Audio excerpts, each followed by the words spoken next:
Hey everyone, it's Dr. Rick and Brandon. And we're going to demo how you're supposed to start in an exercise routine if you're just starting with running. Now I don't expect everybody to just go out, put on some sneakers and do a 5K. I think you have to build up to it. So everybody thinks they know how to run, but I've seen bad form. The potential for bad form leading to injury or overuse is high. So unless you've been taught how to run by a running clinic, a coach, or a physical therapist, it's important that you learn first. So we're going to just do intervals. Sometimes they're called farlecs.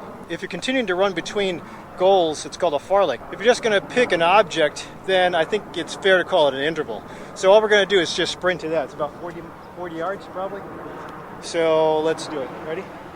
Go. So the idea is we just work on form, work on stride, and then hit the goal. That was the goal. There's a little bit of a burst. We walk back. How's the leg? This guy's coming off a hamstring tear, and I have a film showing the pop. Go Brandon! Go Brandon! That's cool. Not cool. The idea would be engage exercise or running if you've never run before, or you have an injury, or you've gained 30 pounds with COVID. I think it's important not to just throw in the sneakers and hit the pavement. There's a lot of grass, but it's wet. Definitely a lot of pavement, and it gives you a guide as far as your distance, and you don't get your shoes muddy, but pavement hurts. It sends a shock wave into the shins, the knees, the hips, and then the low back. After a while, that can accumulate damage, repetitive damage. Here we are again. Ready? Let's go. So, just open up your gait. Arms. Gotta practice to finish. If you're just learning how to run, I think that you don't have to go that speed, but if you just pick up your pace, hit a spot, when you declare it, somebody in the group declares it, run to that.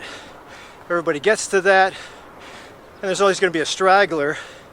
You just wait, and you have the option of continuing with light jogging until somebody targets or declares the next object, or if you're beginning, just stop.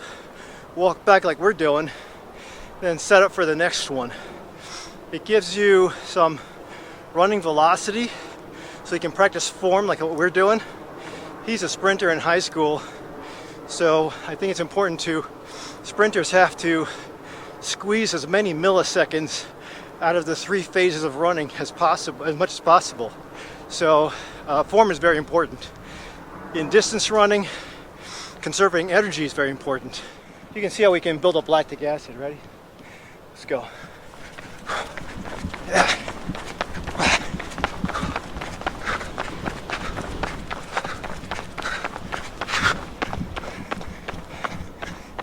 But with enough of these, even if you're doing half speed, you'll develop a bank of lactic acid in the quads, glutes, and hamstrings, and the calves that will start to accumulate. Hopefully, the walking back part will continue to use muscle contraction to push lactic acid out. And when you do that, you pull a fresh glucose in. That's the cycle of events. So he ate 3 hours ago. I'm fasted, which I'm used to. So theoretically, I can burn fat if I call on it now because mitochondria can kick over. That's called fat adapted.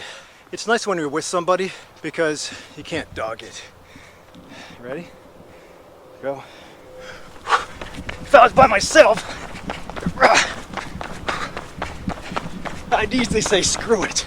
Quads are definitely getting full. That's the beauty of muscle. Has a lot of reserve, but as you keep on inducing more workload, decreased recovery time, you'll still have that fullness. The lactic acid that didn't shuttle out will start to accumulate. Instead of being shuttled back to the liver for Cori cycle to circulate and recycle the lactic acid back into glycogen and glucose. Too much lactic acid increases acidity because of the hydrogen ions, and that hurts. It leads to cramping, like I can feel in my glutes now.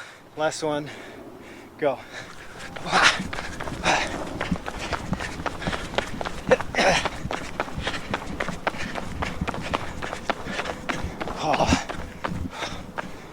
beauty of perceived exertion.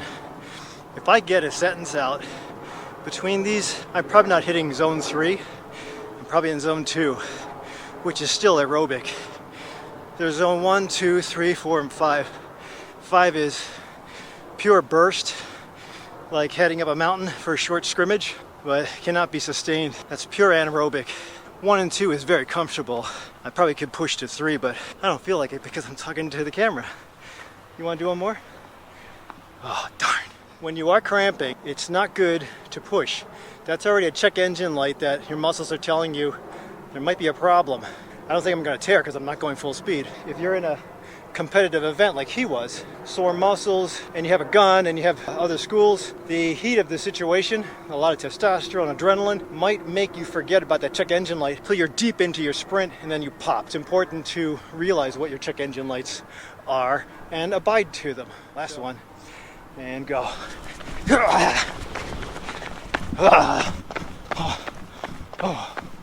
Okay, I think a pretty good workout. Thanks, buddy. So this is part of my 2-day workout. Those of you who follow me on YouTube, I've been in the last month increasing to 2-a-days. Most of you know I keep to a 15-minute routine only. I call it 15 minutes of hell. That has served me properly, but had a plateau in growth. So I decided to change up a couple things. Had a couple of variables, but one of them doing 2-a-days for most of the weekdays. 15 minutes in the morning, 15 minutes at night.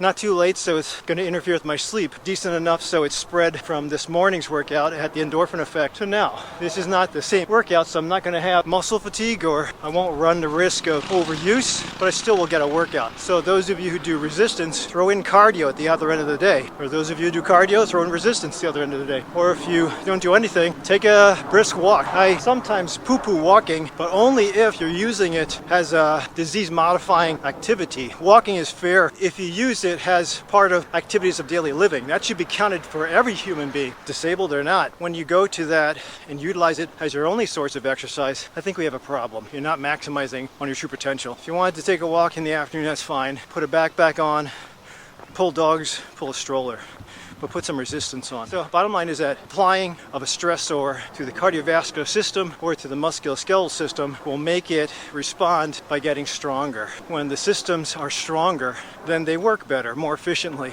not only in doing more activity, but also in fighting disease. All the systems work to survive and go into longevity. When the systems are offline, they don't work right, you don't make it to longevity. So that's why I push everybody so hard. If I am pushing you hard as your coach, if you don't like it, get a new coach. If you question my methods, get a new coach. If you have already found your own way to beat disease, then you don't need a coach. But I think most people do, even myself. Hopefully this helps. If you haven't, get over to my YouTube channel, subscribe, like, and share this with other people who might be in the same predicament, trying to find their balance. Otherwise, I'll see you at the next video.